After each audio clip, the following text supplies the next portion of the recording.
My name is Alma June Williams. I am 106 years old. I was born in a time when life was not easy, but it was simple. We didn't have much, but we knew how to take care of one another. When I was a little girl, I helped my mother before I ever helped myself. I carried water. I swept floors. I learned how to listen before I learned how to speak. School wasn't always guaranteed. Some days you learned from books. Some days you learned from watching grown folks survive. I worked early in life. Hard work. The kind that makes your hands ache and your back complain. But it kept my body moving and it kept my mind focused. I married. I lost people. I buried friends. I lived through times that don't get talked about much anymore. Life taught me patience, whether I wanted to learn it or not. Now, at 106, I don't do everything I used to do. And that's the truth. I don't run. I don't rush. I don't type on little keyboards, but I still use what I have. I still get up. I still wash my face. I still walk slow, holding on to what's near.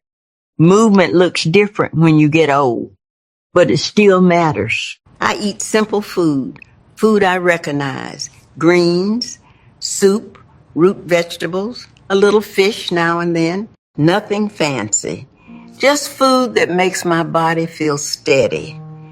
I don't eat much, Fran, but I eat with intention.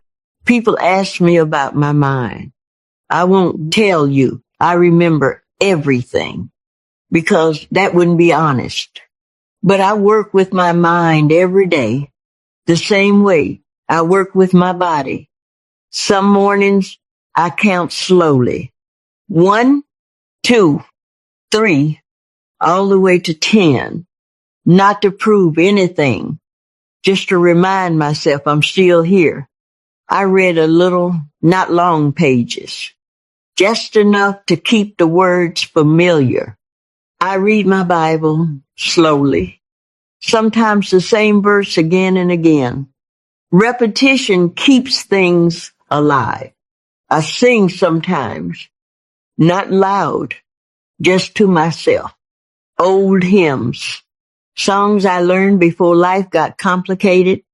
Music reaches places nothing else can. I don't stay angry. I learned that a long time ago. Holding anger is heavy. And when you get old, you don't have the strength to carry what doesn't belong to you. Peace keeps the mind clearer than worry ever will. I stayed active when I was able, walking, working, cleaning, living, and now that I move slower, I stay present. I pay attention. I listen. I rest when my body tells me to. Longevity isn't about doing everything. It's about doing enough for a long time. I don't claim to know all the answers. I just know what helped me. Use your body while you have it. Use your mind gently. Eat food your grandmother would recognize. And don't rush your life away. If you're still breathing, you're still living. And living done slowly and with care is what kept me here this long. People ask me sometimes if I have advice for keeping the mind from slipping away. I don't pretend to have secrets, and I won't promise anything. But there are 3 things I believe help me. First, don't stop using your mind. Not hard, not fast, just gentle use.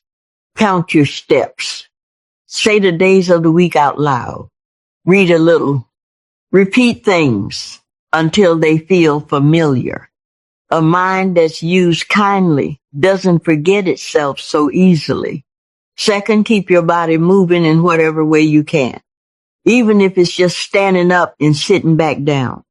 Even if it's a slow walk across the room. Stillness for too long makes the mind sleepy too. And third, don't live alone inside yourself. Talk to people.